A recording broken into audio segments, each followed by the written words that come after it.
Alright, so we're back on this Blazer. I'm putting rear brakes on it, but I wanted, it's got a real bad groaning noise when you're going down the road. And then if you turn the wheel to the left a little bit, it goes away. And that's a wheel bearing. On these, it's a wheel bearing hub assembly. It's a sealed unit. So go ahead and pull your wheel. If you have a bad wheel bearing, go ahead and pull your wheel off, and I'll show you how to change that out real quick. We'll take the brakes off and all that good stuff and get down to it. Alright, so your 2 caliber bolts are 18 millimeters, so go ahead and take those off. Lost my light.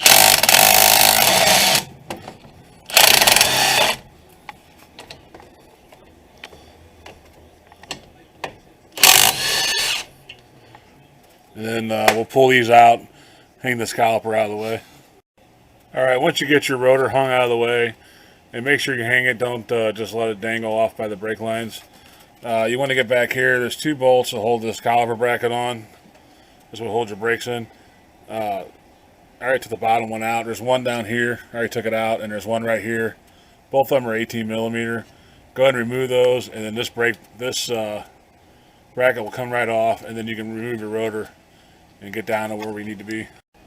Alright, so next thing we're going to do is pull this axle nut off, 36 millimeter. If you don't have one, you could probably get one at the auto parts store, rent it or whatever.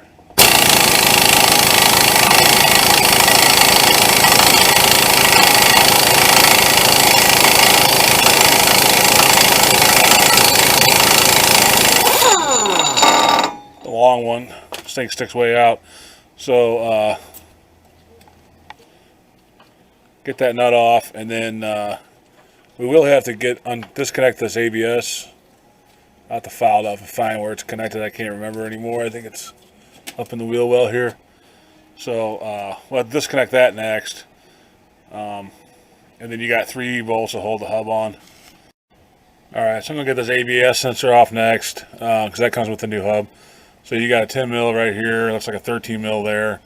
And then that runs up into this wheel well here. Just pull this flap up, and there's a connector up in here.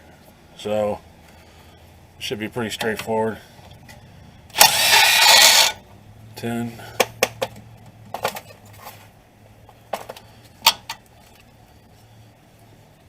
You can see it kind of goes through here and it comes through the shield.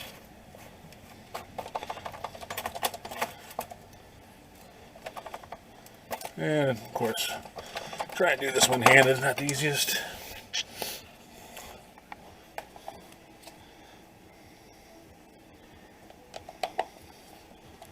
Yeah, it looks like a 13 here.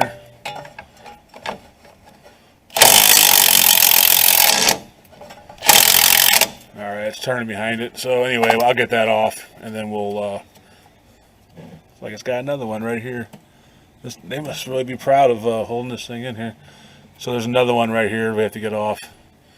So take this one off, that one off, and then we'll get this connector. Alright, so once you get the 10 mil, this one off, and then there's one behind the brake hose here. They're another 13 mil. Just lift this up, and then you got this connector here. Just unconnect it, pull it off, and then this kind of attaches to the frame. So now that's off, you're ready to pull this hub out. And there's 3 bolts. I think there's 3 bolts. So we'll hit those next. All right, so here we got it off. You can see it's pretty rusty. This thing was actually vibrating so much that when you would let off the gas or just kind of driving and go and let it go, it was vibrating so much it was actually making this shield vibrate, making a real high pitched. This shield was making a real high pitched vibration sound. Almost sounded like if you ever heard like catalytic converter or exhaust shield rattle. That's almost what it sounded like, but it was coming from the left front wheel, and it was actually the shield was kind of vibrating because the bearing was so wore out. It actually wasn't loose. The wheel didn't feel loose. Maybe a little bit of play in it, but yeah, anyway, so it was groaning pretty bad.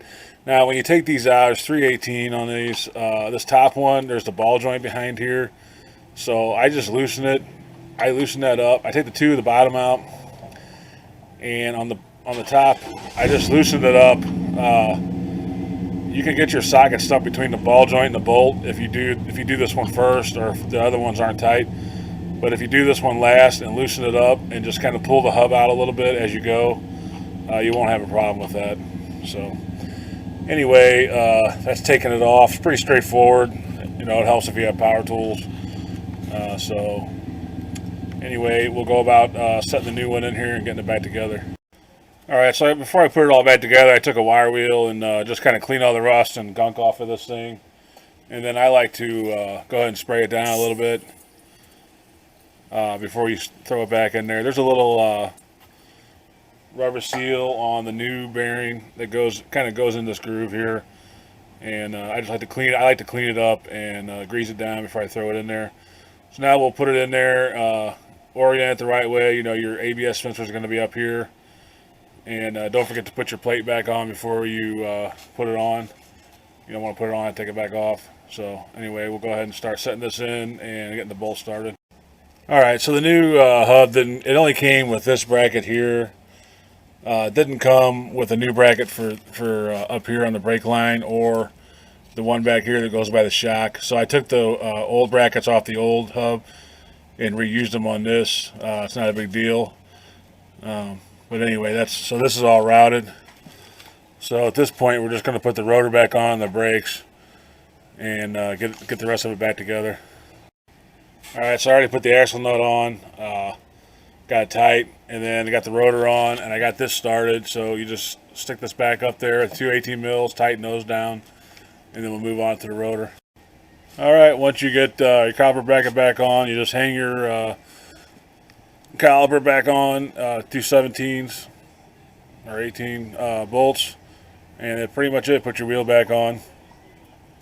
The hardest thing is just getting your socket in between the axle and the spindle back here for the wheel bearing. Again, the top one, don't get it caught between. Be careful not to get it caught between your ball joint, because it'll get stuck in there if you don't pull this out. I do that one last and then pull this out, and then that just pulls your socket closer to it, prevents it from getting stuck in there. Other than that, it's pretty straightforward. And that's pretty much it on a Blazer. If you got any questions or comments, leave them below. If you'd like to subscribe, that'd be great. And we'll see you on the next one.